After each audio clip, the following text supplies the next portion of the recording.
Bikers confront Sylvester Stallone over Maga hat. What happened next will inspire you. We dream of reaching 1,000 subscribers by the end of February. Subscribe to the channel and be part of this dream too. The late afternoon sun cast golden hues across the roadside diner where Sylvester Stallone had just pulled over, seeking a quiet moment to enjoy his coffee.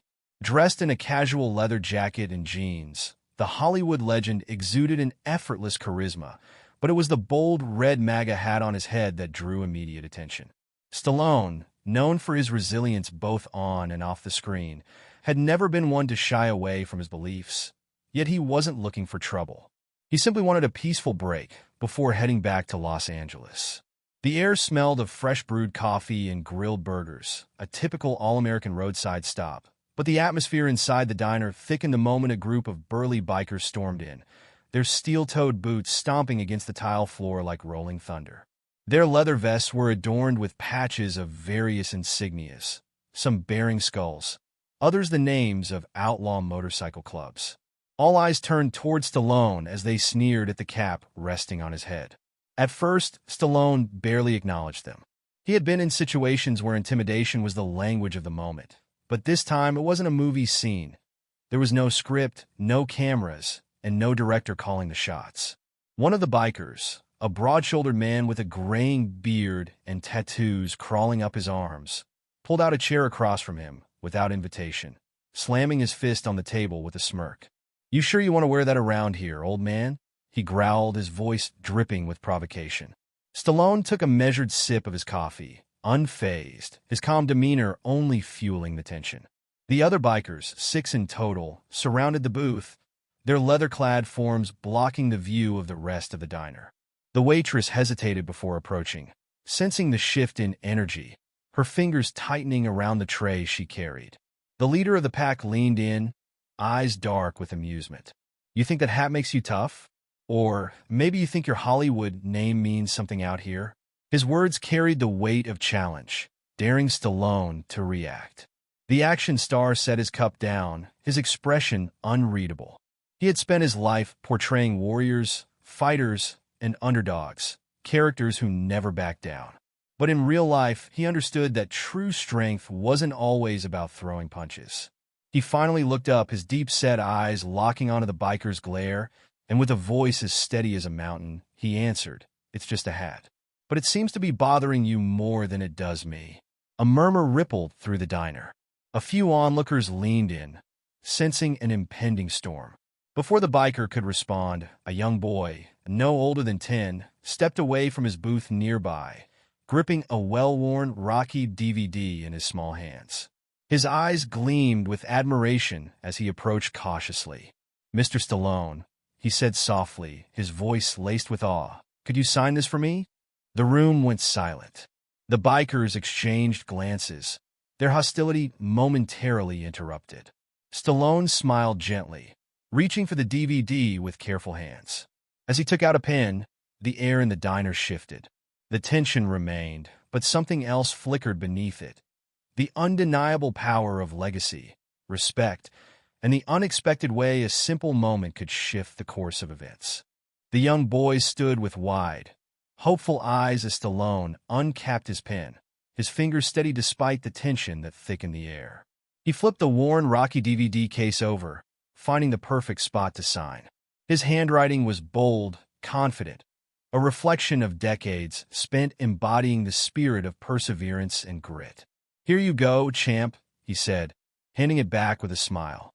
The boy beamed, clutching the case to his chest as though it were a piece of history. His father, a wiry man in a plaid shirt, watched from their booth, offering a grateful nod before motioning for his son to return. The boy hesitated for just a moment, as if sensing the friction still crackling between Stallone and the bikers, but ultimately turned away. His departure left a void, a stark contrast between innocence and the raw aggression that still loomed over the table. The lead biker, still leaning forward with his hands planted on the table, scoffed.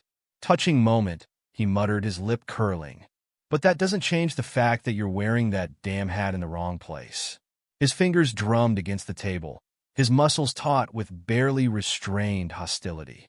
Behind him, One of the other bikers, a younger man with a scar slicing through his eyebrow, smirked as he reached forward and plucked the MAGA cap right off Stallone's head. The room gasped. The waitress, who had been inching closer with a fresh pot of coffee, froze mid-step. The air crackled with an unspoken challenge. For a brief moment, there was only silence, the kind that stretches so thin it's bound to snap. Stallone didn't move. He didn't lunge or snatch the hat back. Instead, he leaned back in his chair, his hands folding together as he studied the biker before him. His expression remained unreadable, though his eyes held something dangerous. Not fear, not anger, but calculation. "You feel better now?" he asked, his voice slow, deliberate. The younger biker twirled the hat on his fingers before tossing it onto the counter like it was nothing. "Yeah," he sneered. "I do." A flicker of something unreadable crossed Stallone's face. Maybe it was disappointment. Maybe it was amusement. Either way, he exhaled slowly, shaking his head. "I've faced tougher fights than you," he murmured. The leader of the bikers, sensing the subtle shift, straightened up. His eyes darkened. "You think you're some kind of tough guy? Huh? Just 'cause you've played a fighter your whole damn life. That means you are one." He scoffed, tilting his head. "Hate to break it to you, but this ain't Hollywood. There ain't no stunt doubles here." His words were met with low chuckles from his crew. The pressure in the diner mounted. Waitresses fidgeted behind the counter. Customers glanced nervously toward the exits. The kid with the Rocky DVD clutched his father's sleeve, suddenly unsure of what was happening. And then Stallone stood up. The movement was slow, controlled, but it shifted everything. He wasn't a young man anymore, but he carried the kind of presence that commanded attention. His years of training were etched into his frame, his posture exuding quiet dominance. The leader of the bikers, who had been so eager to intimidate, suddenly looked uncertain. The room felt smaller, the space between them tighter. It wasn't just about the hat anymore. It was about something bigger. The strength of a man who had lived through battles, both on screen and in real life, was something no amount of bravado could shake. With a slow, deliberate movement, Stallone reached for his hat. He picked it up from the counter, dusted it off, and placed it back on his head. Then, locking eyes with the leader, he uttered words that sent a ripple through the room. "The thing about real fighters? They don't need to prove anything." The bikers fell silent. The whole diner did. Something was about to shift, and nobody was ready for what came next. The silence in the diner stretched, thick and unrelenting. The air was charged, each breath measured, every eye locked on the scene unfolding. Stallone's words hung in the air, challenging yet calm, carrying the weight of a man who had faced far greater adversaries than the ones before him. The leader of the bikers, a man who had built his reputation on brute force and intimidation, felt that weight pressing down on him. He had expected anger, expected retaliation, but not this. Not the unshakable, immovable presence of a man who refused to engage on his terms. For a moment, the leader hesitated. His fingers twitched at his sides, his jaw clenched as his mind scrambled for the next move. The younger biker, still smirking, took it upon himself to escalate. "You talk real big, old man," he sneered, taking a step closer, breaking the invisible barrier that had kept the situation from boiling over. His chest nearly brushed Stallone's as he squared up. A challenge. A test. The room collectively held its breath. "If you're such a fighter, let's see it." His voice carried the sharp edge of provocation, a desperate attempt to reclaim control of the situation. Stallone didn't blink. Instead, he tilted his head slightly, assessing, considering. "You looking for a fight?" he asked, his voice deceptively soft, laced with something unreadable. The younger biker grinned, misinterpreting the tone for fear. "Yeah," he spat. "Unless you're too scared to throw a punch." His words were met with chuckles from the other bikers, but there was a hesitation in their laughter, because Stallone still wasn't reacting the way they expected. And then he laughed. Not a forced laugh, not a nervous chuckle, a genuine, deep, seasoned laugh. The kind that unnerved men who thrived on fear. "You think fighting is about swinging first?" Stallone asked, shaking his head. "Kid, real power isn't in your fists. It's in your control." He took a step forward, and for the first time, the younger biker faltered, his confidence wavering. The balance had shifted. The leader of the bikers, sensing that control was slipping, made a snap decision. He shoved Stallone hard. The impact sent the older man a step back, his boots scraping against the tile floor. A collective gasp swept through the diner. This was it, the moment where everything could spiral into chaos. But Stallone didn't retaliate. He exhaled slowly, rolling his shoulders, shaking off the force of the shove. And then, locking eyes with the leader, he simply said, "That all you got?" The confidence, the sheer unshakable strength in those words, hit harder than any punch ever could. Because the leader knew, right then, right there, he had already lost. The leader of the bikers clenched his fists, his face darkening as the weight of Stallone's words settled over him. He had thrown the first move, pushed the man in front of him, but the result wasn't what he expected. Stallone hadn't stumbled, hadn't lashed out. He had simply absorbed it, standing firm, unmoved by the show of force. That was real power. Not in fists, not in threats, but in self-control, in knowing exactly who you were.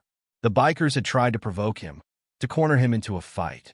And yet, they were the ones who now looked uncertain. The younger biker who had taken Stallone's hat scoffed, trying to mask his unease. "What? So you're just going to stand there? You think that makes you a man?" His voice wavered slightly, the bravado cracking around the edges. He stepped forward again, his body still coiled with aggression, but this time, there was doubt in his eyes. The tension in the diner had reached a breaking point, so thick it felt like the very air was suffocating. And then, before anyone could move, another voice cut through the silence. "Enough!" It wasn't Stallone. It wasn't the bikers. It was the diner's owner. An older man with a weathered face and steady eyes. He had been watching from behind the counter, arms crossed, his stance unyielding. A man who had seen enough fights in his lifetime to know when one wasn't worth it. "You boys think you're proving something here?" he asked, his voice rough but calm. He stepped forward, his gaze moving from Stallone to the bikers. "Ain't no honor in ganging up on a man who's just minding his own business."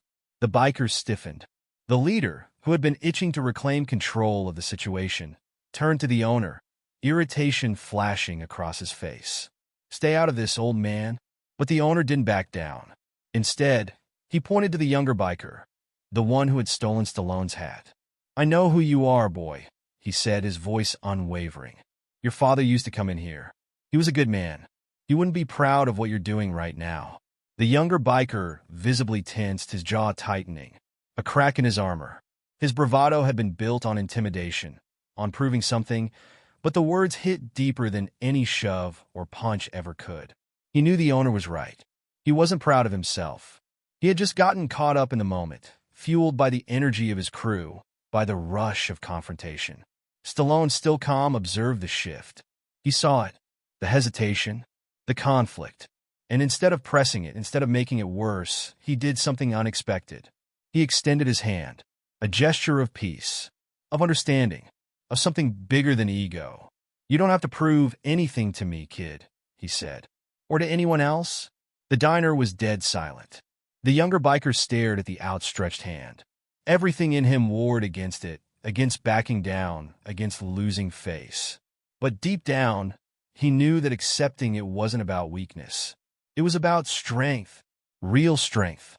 Slowly, hesitantly, he reached forward, and then in a single breath, he shook Stallone's hand. The moment shifted. The energy in the room changed, and suddenly, everything was different. The younger biker's hand gripped Stallone's, firm but uncertain, as if he were still struggling with what this moment meant. Around them, his crew watched in stunned silence, their previous bravado fading into something more complicated. The diner's tension, once so suffocating, had shifted, not gone, but muted, transformed into something else. The leader of the bikers, who had been the dominant force until now, stared at the sight before him. He had started this, thinking it would end in a display of power, of dominance over a Hollywood icon who had walked into the wrong place at the wrong time. But now he was watching his own guy shake hands with the man he had just tried to humiliate. For a long moment, no one spoke. The young biker pulled his hand away, his face unreadable, and took a step back.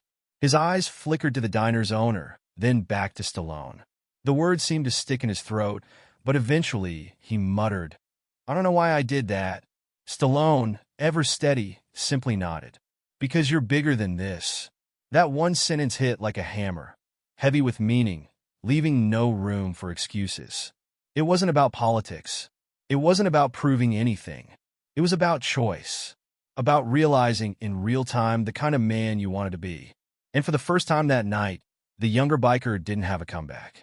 The leader of the group, however, wasn't ready to let it go. His pride had been bruised, and Stallone's quiet strength had stolen the moment from him. His jaw clenched as he glared at his crew, his authority slipping between his fingers like sand. "You serious, kid?" he snapped. "You're going to shake hands with him? After all that?" But the kid didn't answer. Instead, he took off his own leather vest, the one with the club patch. The movement was slow, deliberate. It wasn't a rejection of his brothers, but it was a statement. He had been following this path without question, but tonight, something had shifted, and he didn't want to be the guy who picked fights for no reason anymore. The leader scoffed, shaking his head in frustration. "Unbelievable," he muttered under his breath, turning away. But everyone in the diner saw it. The fight was over. Not because Stallone had thrown a punch, not because anyone had backed down in fear, but because the moment had revealed who the real strong man was. The leader turned toward the door, motioning for the others to follow. Some hesitated. Some exchanged uneasy glances. And then, slowly, one by one, they walked out. Not in victory, not in control, but in silence. The younger biker lingered for just a moment longer. Then, with a final glance at Stallone, he turned and walked out too. Conversations resumed, though softer than before. The weight of what had just happened still lingered in the air, something unspoken but deeply felt. The waitress, who had frozen mid-step during the confrontation, finally moved again, setting the fresh coffee pot down with slightly trembling hands. The owner, still standing nearby, shook his head with a small chuckle. "Well, that was something." Stallone smirked, finally picking up his coffee again. "Yeah," he said, taking a sip. "Something." And just like that, life moved on. But no one in that diner would forget what they had just witnessed. The door swung shut behind them. The air inside the diner remained thick with unspoken thoughts, the kind that linger after something significant happens. Even though the bikers had left, their presence still clung to the space like an aftershock. Nobody quite knew what to say. The young boy with the Rocky DVD still clutched in his hands stared at Stallone with an expression that mixed admiration and something deeper, understanding. His father, who had been cautiously watching from their booth, finally exhaled, rubbing his temples as if releasing built-up tension. The owner of the diner poured himself a cup of coffee and slid into the seat across from Stallone, studying the Hollywood legend with quiet amusement. "You ever get tired of these kinds of moments?" he asked, voice laced with curiosity. "People always looking to test you?" Stallone chuckled under his breath, shaking his head. "You'd be surprised how often it happens." He leaned back slightly, letting the warmth of his coffee seep through the cup into his hands. "But it's not about the fight. It never is." His voice dropped slightly, more reflective now. "It's about what you do with it." The owner took a sip of his coffee, nodding slowly. "Yeah." Kid didn't seem so sure of himself after all that, did he? Stallone tapped a finger against the table, his mind replaying the moment when the younger biker had hesitated, the moment he had chosen to shake hands instead of throwing a punch. "Nah," he said finally. He didn't. And that meant something, because people don't just change in an instant, but sometimes they start to. Outside, just beyond the diner's neon glow, the younger biker stood alone. He had stepped away from his crew, from their roaring motorcycles and their crude laughter.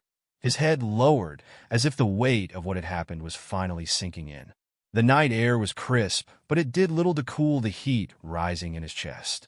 He wasn't sure why he felt this way. Wasn't sure why shaking Stallone's hand had felt like the hardest thing he had ever done. It wasn't like he had lost a fight. But then again, maybe he had. Not against Stallone. Against himself. A voice cut through his thoughts.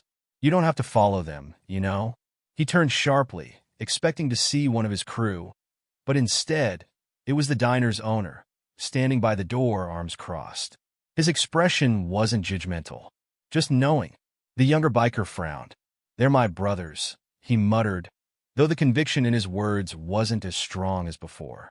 The owner shrugged. "Maybe, but I saw the way you looked back inside." He nodded toward the diner, where through the window, Stallone still sat, sipping his coffee unfazed, as if he hadn't just defused a situation that could have gone completely sideways. "You didn't walk out with them right away," the owner continued. "That means something." The younger biker clenched his jaw, his fingers tightening into fists. "I don't know what the hell it means," he admitted, frustration bleeding into his voice. The owner chuckled, shaking his head. "Yeah, you do?" He patted the younger man's shoulder once before turning back inside, leaving him alone with his thoughts. And for the first time in a long time, the kid wasn't sure if he liked the road he had been on. Inside the diner, Stallone finished his coffee and stood up. He knew moments like this were fleeting, but the echoes lasted. He had spent a lifetime playing the tough guy, but at the end of the day, strength wasn't about the fight. It was about the choice, the control, the ability to know who you are, even when the world wants to test you. He left a generous tip on the table and nodded toward the owner as he walked past. "Keep the coffee hot," he said with a smirk. The owner chuckled. "Always." And with that, Stallone stepped out into the night, leaving behind a diner full of people who wouldn't forget what they had just witnessed. Not for a long time. The night air was cooler than before, or maybe it just felt that way. The younger biker stood alone in the parking lot, hands shoved into the pockets of his worn-out jeans, his mind replaying everything that had just happened. The confrontation, the moment he took Stallone's hat, the handshake, the look in the diner owner's eyes when he said, "That means something." He had been riding with his crew for years, a brotherhood that had given him an identity, a purpose. But tonight, for the first time, he wasn't sure if he belonged. He could still hear them talking near their bikes, their laughter carrying into the night, but it felt distant, like he was standing on the edge of something bigger than himself. And he didn't know which way to go. Stallone adjusted his cap as he walked toward his car. It wasn't the first time he had been tested by someone trying to make a point. Hell, it wouldn't be the last. But this time had felt different. Not because of the bikers, but because of the kid. He had seen something in him, something still unshaped, still struggling between who he had been and who he could become. As he reached his car, he glanced back toward the diner's front window. The boy with the Rocky DVD was still inside, watching him with wide eyes. A reminder that people were always watching, learning, taking in the way you handled moments like these. And that mattered. He pulled open the driver's side door, sliding into the seat, but just before he could start the engine, a movement in his side mirror caught his attention. The younger biker, standing a few feet away, alone. Stallone didn't react at first, just watched as the kid shifted on his feet, his fingers twitching like he wanted to say something but couldn't find the words. It was a hesitation he recognized. He had seen it before, not in fighters, but in men who were on the edge of making a decision that could change the entire course of their lives. Finally, the younger biker took a breath. "What do you do when you don't know who you are anymore?" The words were barely above a whisper, but in the stillness of the night, they hit like a hammer. Stallone studied him for a long moment. He could see the conflict in the kid's eyes, the weight of trying to be someone he wasn't sure he wanted to be anymore. And he knew exactly what to say. "You start by figuring out who you don't want to be," Stallone said, his voice steady, quiet. "And then you go from there." The kid swallowed hard, nodding once. He didn't say anything else. Didn't need to, because for the first time in a long time, he had something to think about. Inside the diner, the owner watched through the window, shaking his head with a small, knowing smile. Some nights you saw fights that changed nothing. But tonight, he had just seen a fight that might have changed a life. The roar of engines rumbled through the parking lot as the rest of the biker crew mounted their motorcycles, their laughter and jeers cutting through the cool night air. The leader, still stewing from the earlier encounter, revved his engine aggressively, as if trying to reclaim some semblance of control over the night. He wasn't the type to sit with his losses. He needed to ride them off, let the wind erase the humiliation. But the younger biker stood apart from them now, unmoving. He wasn't sure when he had taken that step away, if it had happened when he shook Stallone's hand, or when the diner owner called him out, or maybe even before that. But now, standing in the parking lot while his crew prepared to disappear into the night, he knew one thing for sure. He wasn't ready to go with them. The leader turned in his seat, glaring at him. You coming or what? The younger biker hesitated. His hands curled into fists at his sides, not out of anger, but because his whole body felt like a live wire, sparking with something unfamiliar. Doubt, fear, maybe even something dangerously close to clarity. He could feel Stallone's words still sitting in his chest. You start by figuring out who you don't want to be, and suddenly he knew. He didn't want to be the guy who needed a gang to feel strong. He didn't want to be the guy who picked fights just to prove something. He didn't want to be the man who walked away from a moment like this and pretended it didn't matter. So he took a deep breath and shook his head. "Nah," he said. "I think I'll stick around." The reaction was immediate. The leader's face twisted with disgust, like he had just been betrayed. "What the hell are you talking about?" he snapped. The other bikers exchanged glances, some confused, some amused. None of them had expected this. But the younger biker had never been clearer in his life. "You heard me," he said, his voice steadier than he expected. "I'm done." The leader let out a bitter laugh, shaking his head. "You think you're better than us now?" he sneered. "'Cause some washed-up actor gave you a speech?" But this time, the words didn't cut. For the first time, the younger biker realized that his leader wasn't strong. He was just loud. And Stallone? He hadn't needed to yell to command respect. He had simply stood his ground. And now, it was his turn to do the same. "I think I just don't need this anymore," the younger biker said, stepping back. The leader's sneer faltered for half a second of recognition, of realizing he was losing control. But instead of admitting it, he just scoffed, revved his engine one last time, and sped off into the night. The rest of the crew followed, roaring away into the darkness, leaving the younger biker standing alone in the empty parking lot. And yet, for the first time in a long time, he didn't feel alone at all. Inside the diner, Stallone watched through the window. He didn't smile, didn't nod in approval. He just watched, because some moments weren't about applause. They were about a man standing at a crossroads and finally choosing the right road. And tonight, a kid had done just that. The roar of the motorcycles faded into the distance, swallowed by the vast darkness of the open road. The younger biker stood in the silence that followed, the absence of their presence strangely deafening. The cold air bit at his skin, but he barely noticed. His heart was still hammering against his ribs, his body pulsing with the weight of what he had just done. He had left, not just for the night, not just for a break. He had walked away. For years, the club had been his identity, his shield, his excuse. But tonight, something cracked open inside him, exposing the truth he had ignored for too long. He didn't need their approval. He didn't need their validation. For the first time in his life, he had made a choice for himself. And now he had no idea what came next. Inside the diner, Stallone watched him for a long moment. The kid hadn't moved since the others rode off. He was just standing there, like a man who had just stepped off a cliff and hadn't figured out if he was falling or flying yet. Stallone had seen that look before. In himself, he took a breath, then pushed open the door, stepping out into the crisp night air. His boots crunched against the gravel as he approached. He didn't speak right away. He let the kid have his silence. Let him sit in the moment. Finally, after what felt like forever, the younger biker let out a breath and muttered, "I don't know what the hell I just did." Stallone smirked. "Yeah, you do." The kid turned to look at him, uncertainty written all over his face. "I just threw away everything I knew," he admitted, his voice tight. "And I got nothing to show for it." Stallone nodded slowly. "That's the scary part, but it's also the best part." The kid frowned. "How the hell is this the best part?" Stallone crossed his arms. "Because for the first time, you get to figure out who you are without them telling you." He let that sink in, then added, "That's real freedom." The kid swallowed hard, his throat tight. He had always thought freedom was the open road, the crew, the reckless nights that blurred together.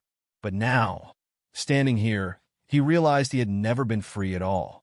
Not until now. The diner doors swung open again, and the owner stepped outside. He had a knowing look on his face, like he had been expecting this all along. In his hand was a folded piece of paper. "Kid," he said, holding it out, "I don't know what you're planning to do next, but if you need work, I could use some extra hands around here." The younger biker blinked. "Work?" Here, he had spent years riding, fighting, wasting time. He had never held a real job, never built something of his own. But maybe this was a start. He hesitated before taking the paper, unfolding it. Inside was an address. No promises. No guarantees. Just a chance. And maybe, right now, that was enough. The kid swallowed, glancing up at the old man.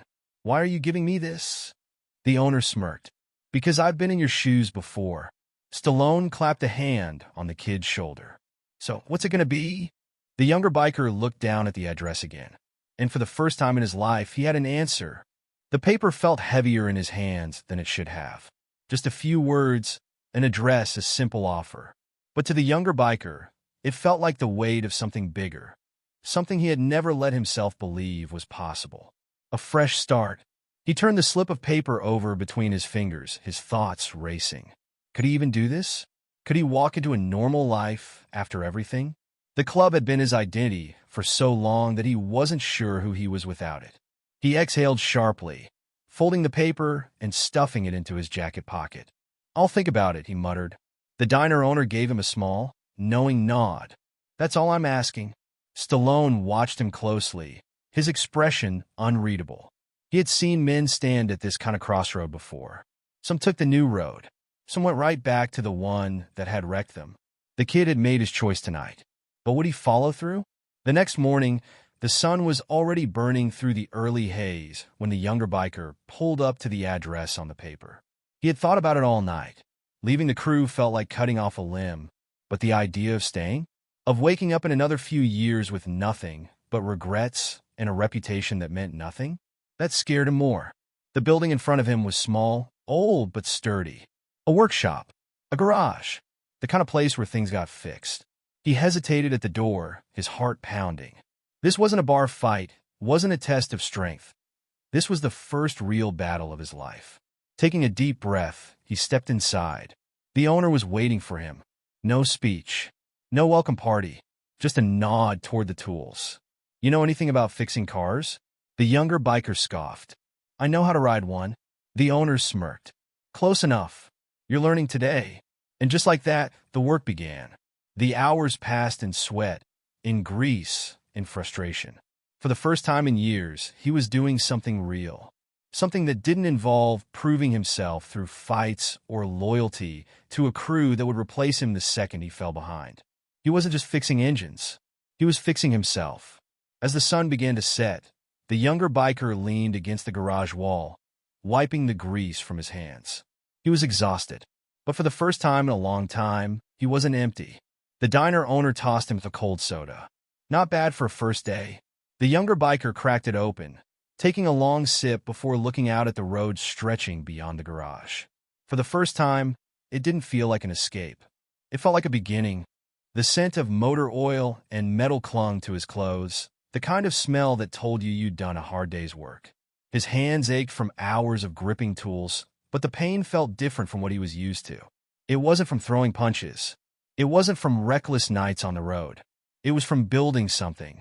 And for the first time in his life, that felt right. As the last bit of sunlight faded, the younger biker stood at the garage entrance, looking out at the empty stretch of road. He wasn't looking for an escape this time. He was just there, present, existing in a way he never had before. Then, the silence shattered. The deep rumble of engines filled the air. His stomach clenched before his mind even caught up. He knew that sound, knew it better than anything. His old crew. They pulled up like a storm, their bikes forming a half circle around the garage entrance. The leader, the same man he had walked away from, swung off his bike first, his expression unreadable. The younger biker felt his fingers twitch, old instincts kicking in. Fight or flight. But not this time. He stood his ground. The leader took a slow step forward, eyes narrowing. "Heard you got yourself a job." His voice was calm, but there was an edge to it. A warning. The younger biker nodded. "Yeah." Silence. Then a smirk, the kind that came right before a fight. "You really think this is you?" The leader asked, gesturing toward the garage, toward the tools. "The work. The new life. Come on, man. You know this isn't who you are." The younger biker exhaled through his nose, shaking his head. "Nah, I know this isn't who you want me to be, but that's not my problem anymore. A flicker of something passed through the leader's eyes. Anger, maybe even disappointment. So that's it? He scoffed. You're one of them now? Some regular nobody fixing cars? The younger biker clenched his jaw. He could feel the weight of the moment pressing down on him. This was the test. This was where most guys broke, where they let the past pull them back in. But then he thought about Stallone, about the way he had stood in that diner, unshaken, unafraid. Not because he had to prove anything, but because he already knew who he was. And now, so did he. I'm not one of them. I'm just not one of you anymore. The words landed like a punch. The leader's smirk disappeared. His hands flexed at his sides, his posture shifting, like he was deciding whether this would end in fists. The younger biker didn't move, didn't flinch, because real strength wasn't in the fight. It was in the refusal to start one. For a long moment, no one spoke. Then, finally, the leader stepped back. He shook his head, scoffing one last time before turning toward his bike. You're making a mistake, he muttered. The younger biker smirked. I used to think that too. The leader revved his engine. The others followed. And just like that, they were gone. The diner owner had been watching from the garage. He stepped forward now, nodding once. Looks like you made your choice. The younger biker let out a slow breath, then turned back toward the shop, wiping the grease from his hands. Yeah, he said, feeling the truth of it settle deep in his chest. I did. And for the first time, he didn't regret it. The morning sun rose over the garage, painting the concrete in streaks of gold and orange. The younger biker stood outside, hands on his hips, watching as the day began. For the first time in years, he wasn't waking up with regret. He had made his choice, and he was still here. The diner owner stepped out, tossing him a cup of coffee. Still sticking around? He asked with a smirk. The younger biker took a sip, nodding. Yeah. The answer came easy now, because this was where he was supposed to be. He had spent years thinking freedom was the open road, that power was in fists, that respect had to be earned through fear. But that was all a lie. Real freedom was waking up every day knowing exactly who you were. Real power was in the choices you made. And respect came from standing your ground without having to throw a punch. Later that afternoon, a familiar car pulled into the lot. The younger biker frowned, wiping the grease from his hands as Sylvester Stallone stepped out. The Hollywood legend leaned against the car, studying him with a small smirk. Figured I'd check in, Stallone said. See if you made it past the first week. The younger biker chuckled. Yeah, still here. Stallone nodded, as if he already knew. Not easy, is it? He asked. The younger biker shook his head. Not even close. Stallone exhaled, staring out at the open road. The toughest fights aren't the ones in the ring. They're the ones you have with yourself. The younger biker thought about that. About the night in the diner. The handshake. The moment he walked away. And for the first time, he truly understood. Yeah, he said, meeting Stallone's gaze. But they're the ones worth winning. Stallone's smirk deepened. That's what I like to hear. He clapped the kid on the shoulder, then turned back toward his car. As he pulled the door open, he paused. Keep going, he said. The road doesn't end just because you took the right one. And with that, he was gone. The younger biker watched the car disappear into the horizon. The past was behind him, and for the first time, the future was his to build. With a slow breath, he turned back to the garage. Because this time, he wasn't running from something. He was running toward it. If you made it this far, comment where you're watching from, and let us know if the story of justice moved you.